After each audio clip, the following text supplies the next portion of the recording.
One of the problems with university life is you sometimes feel alone and isolated. And I was particularly interested in what makes buildings beautiful, because that's a very difficult question.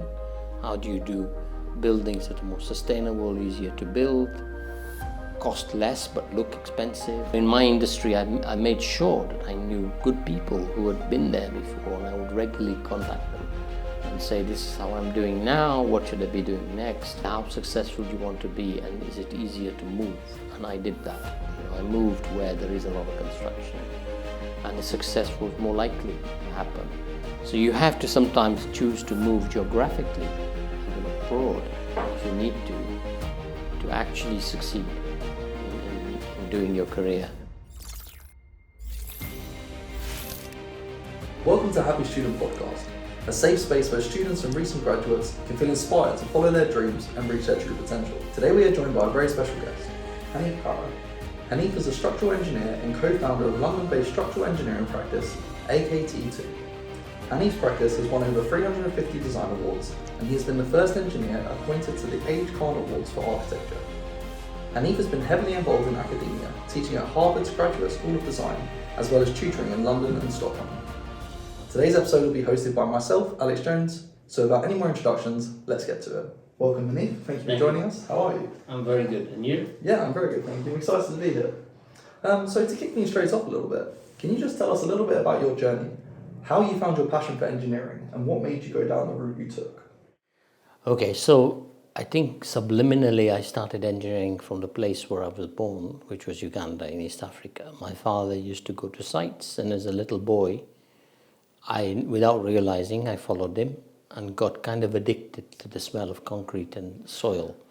So when I grew up, let's say, immigrated to the UK, I went through school because I just arrived. I didn't do so well early on, so I didn't have a traditional route to university.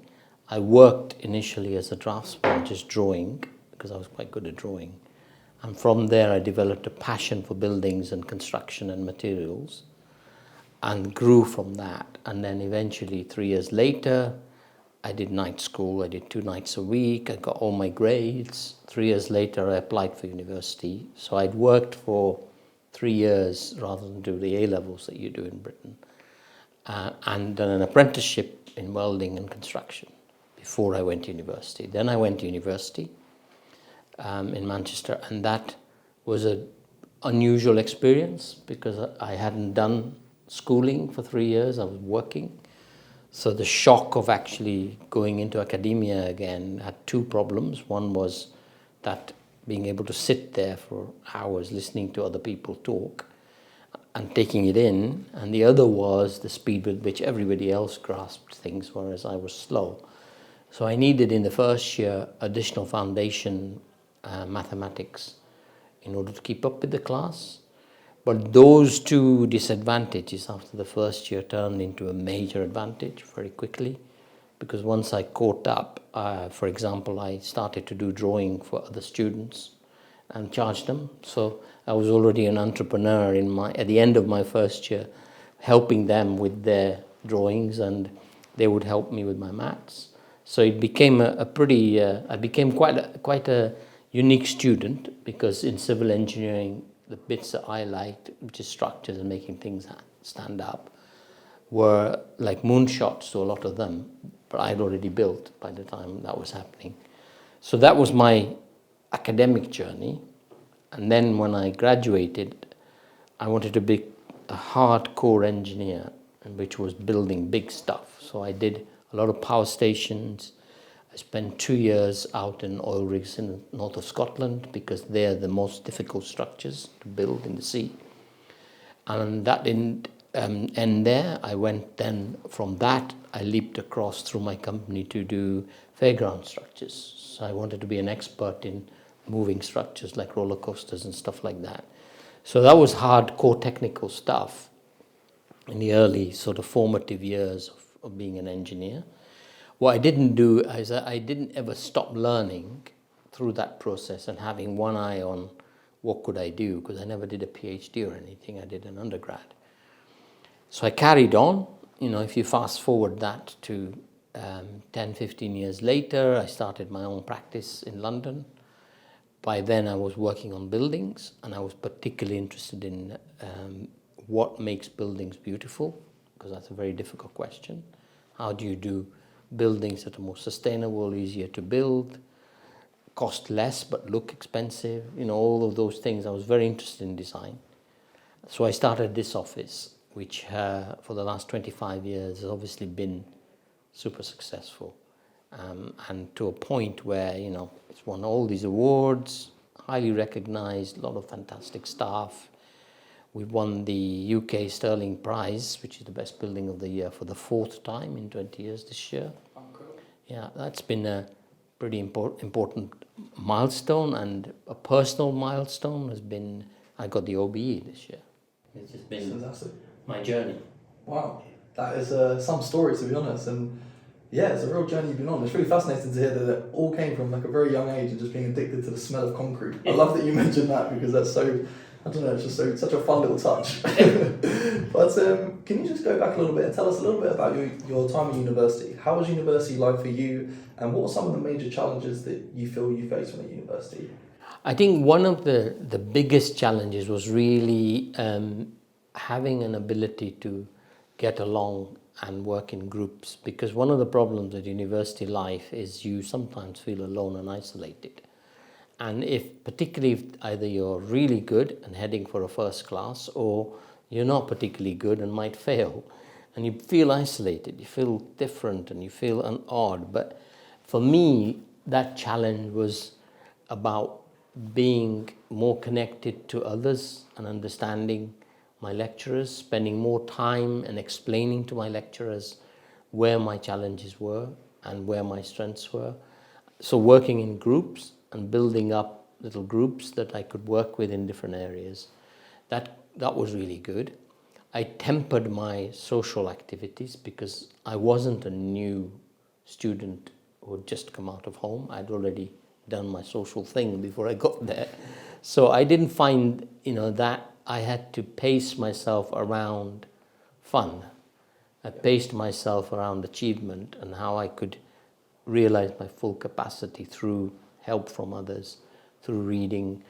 I often actually found myself distracted into research and areas that weren't relevant to my subject, because I found them interesting. So by accident, the challenge of the academy became almost an opportunity to say, what do I really like? Because that's the thing I will be easily excelling at.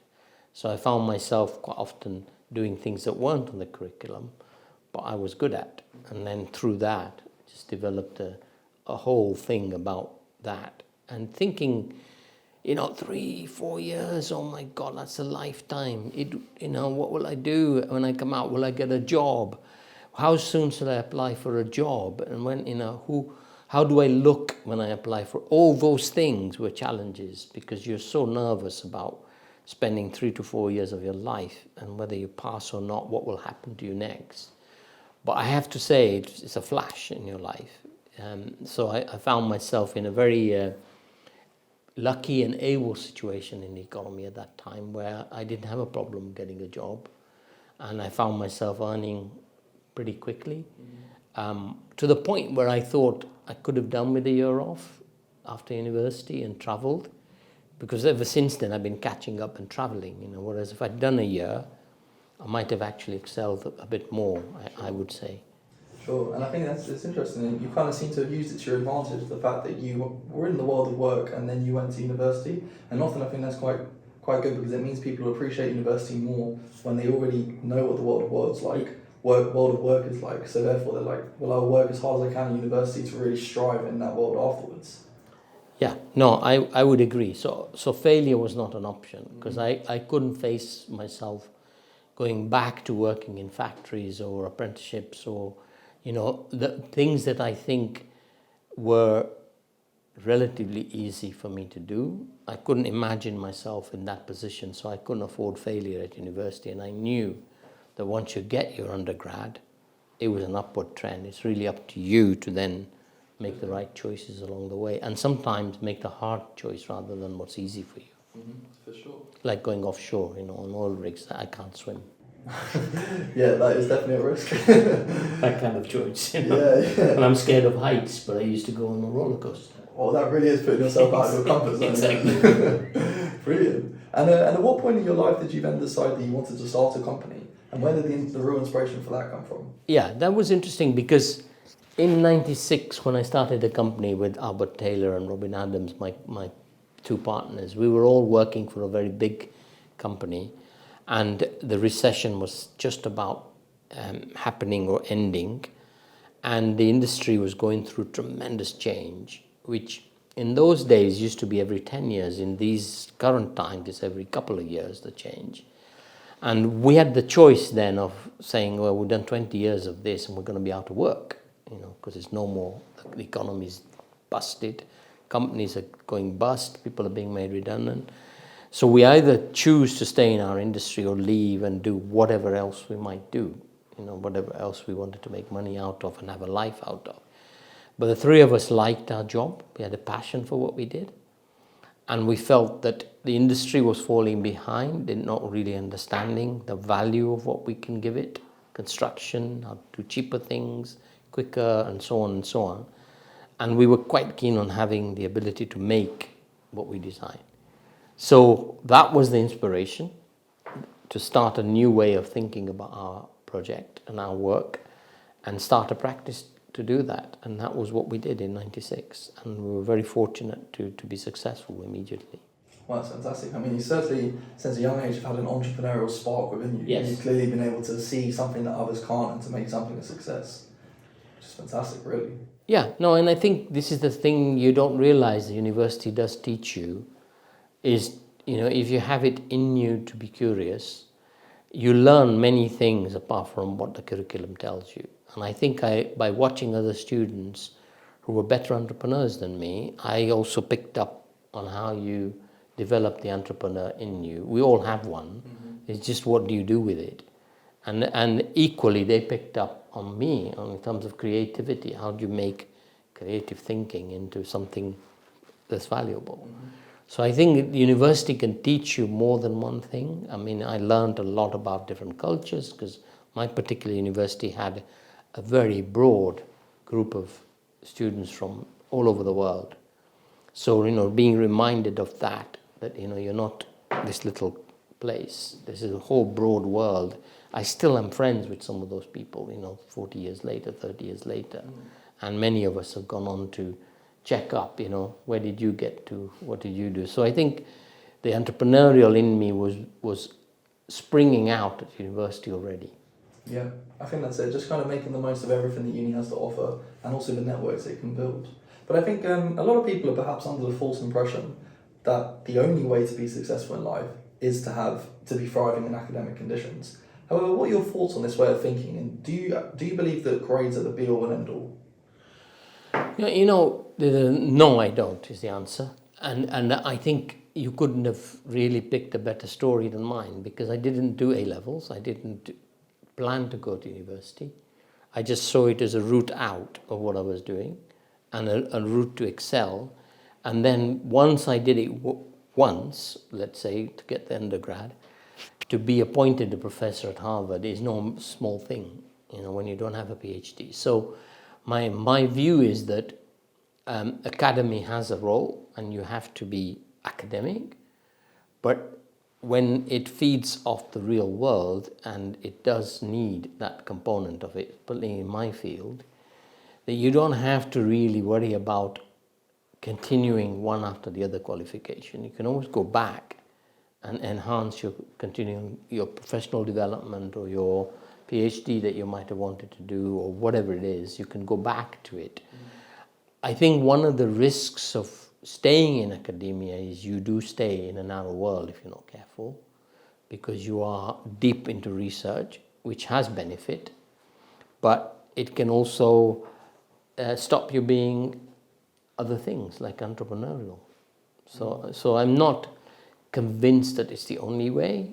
I think that you do need people who want to do it that much, but in my case, it was having one foot on either side. Mm-hmm. And I prefer that. Definitely, I think the combination of two worlds, kind of the ability to think outside the box, but then also the ability to have that theory behind you so that when it comes together, you can achieve greatness, really. Yeah. But was there ever a time at university when you were a student that you felt insecure and hopeless? And what do you think of that moment now? No, actually, it's a very interesting question, because at the end of my first year, I was so overwhelmed.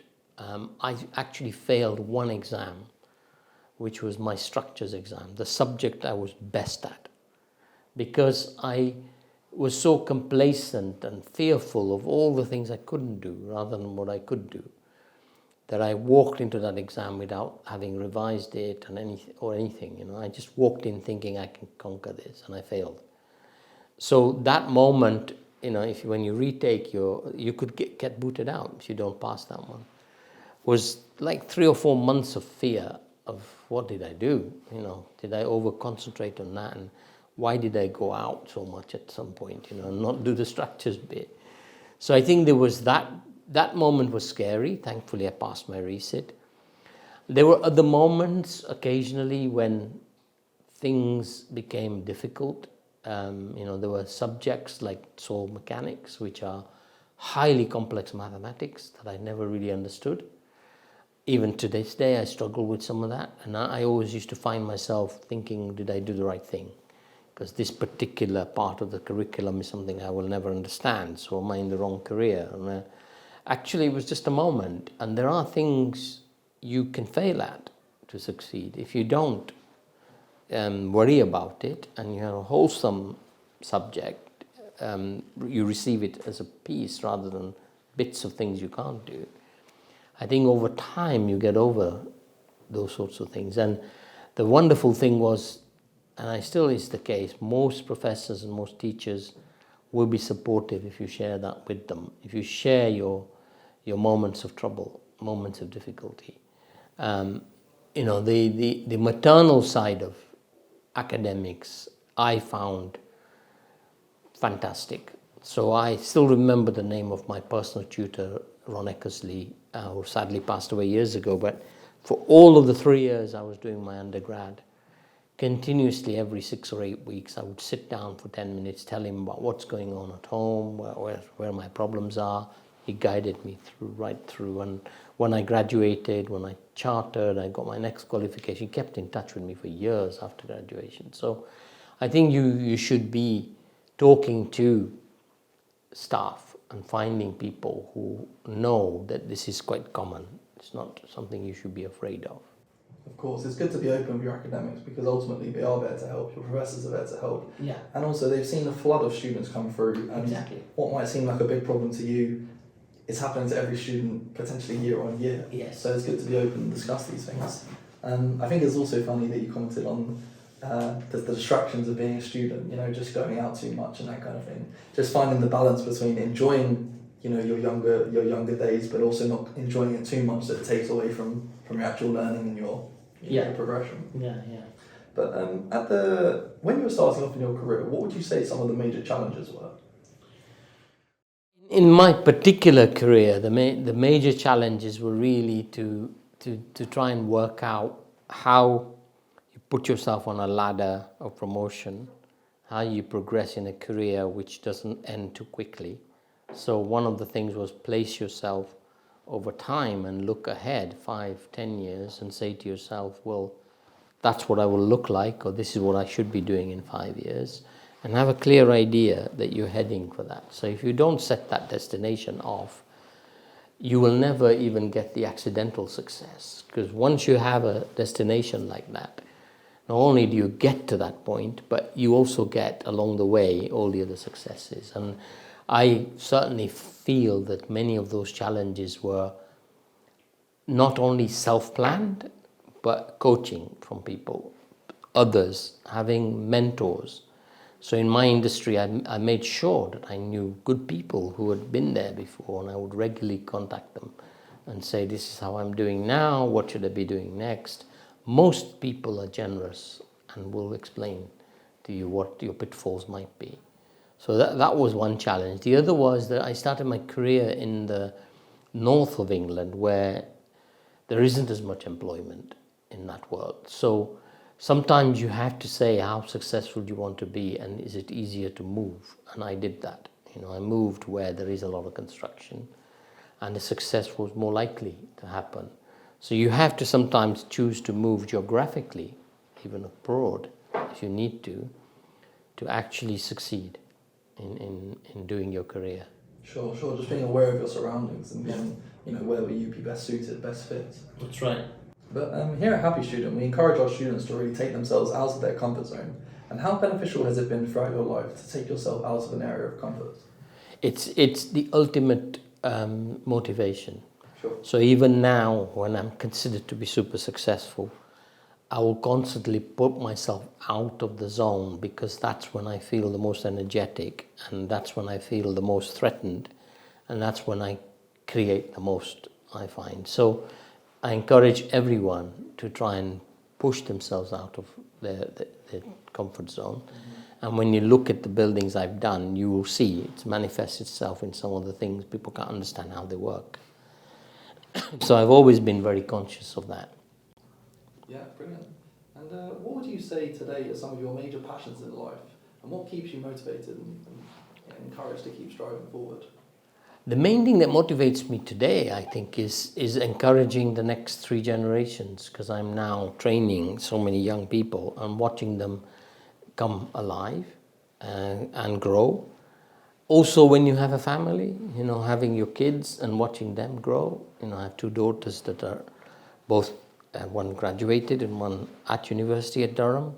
And how do you pass on to them some of the lessons you learn in life? So that motivates me tremendously. Of course, there's a moment at which everybody has to retire and leave the industry and so on. But I also feel that if you keep yourself fresh and up to date with what's going on, it keeps you motivated. So I'm currently very engaged with climate concerns, even though it's a bigger problem for the next generation. I'm spending a lot of time learning how we can solve that. Fantastic. Forward thinking, really. Thinking what you can do next, always. And what advice would you give to students who are perhaps afraid to take the plunge when attempting something that they're passionate about? Well, not every piece of advice I give can be totally right, but I think it is said that if you don't put yourself in your early life into difficult positions and through having to break glass ceilings and doors, later in life it becomes much harder and you are likely to succeed less. So I would encourage you to deliberately, and that can come through sports and any other things, but deliberately put yourself beyond what you think you can do, because there is no way, there's no other way to test your capacity than to push beyond. So I would say to all of those students, it might look hard and it will be difficult, but for somebody like me, looking back on it, I'm so glad, that somebody told me to do those things and I did. Mm-hmm. Ultimately, it will only be you who's stopping you. No one's telling you that you can't do this. It will be yourself that will stop you from achieving your true potential. Yeah. But you've already touched on the fact of climate change, and that's what you're kind of looking at now. What else would you say are your plans for the future, and what else would you like to achieve in your career? Well, I want to write more. So I've done several books, which have been mostly technical, but I think that a way of expressing and communicating lessons in life and stories of what you've done. So I want to try and do more of that. I'm on many panels that advise and mentor. I'm an advocate for good design, so I sit on a lot of juries internationally trying to help select the best architect or the best engineer or the best building. And these are the things that I want to continue. I also often, reverse my education to go back and look at subjects. So things like climate change and other stuff, where I will look at the latest research and read PhDs which I'm supervising, so I understand better what is the latest technology doing and how can we push technology harder to solve some of these problems. So I'm spending time fortunate enough to be able to spend time on all of these things. Good. Well, Hanif, honestly, thank you so much for sharing all your stories. Just one kind of final question that we have is that if you were a student and you could give yourself one piece of advice, what would it be? Wow, that's a big question. It will probably be, I'll be rich and famous one day. Keep thinking that every day and you will. Yeah, make it happen. Yeah. You just got to put it out there, manifest it. Absolutely. Well, Hanif, honestly, thank you so much. It's been an absolute pleasure talking to you and hearing all about your journey and your stories and your tips and advice for, how to thrive at university. It's been fantastic. Thank you so much. So, Hanif, one final question. It's a little bit abstract, to be honest. So don't think of it as explicitly as I'm asking you, but think outside the box of this. If you were to be one type of building, what type of building would you be? I would be one of the pyramids in Egypt. Why Because it's been around. It's fed culture, it's fed society, it talks about material, it talks about climate, it talks about legacy, it talks about human capacity when you go back to how did they build that. Even today we're working it out. It's almost supernatural to some extent, and I would want to have that kind of mystery about me, where people can't quite figure out whether there was a purpose to it or not. But what they can see is, obviously it's lasted and it must have had a purpose. And obviously it's iconic. Absolutely. And you want to be a long-lasting icon. Absolutely. That's a fantastic answer. Thank you so much.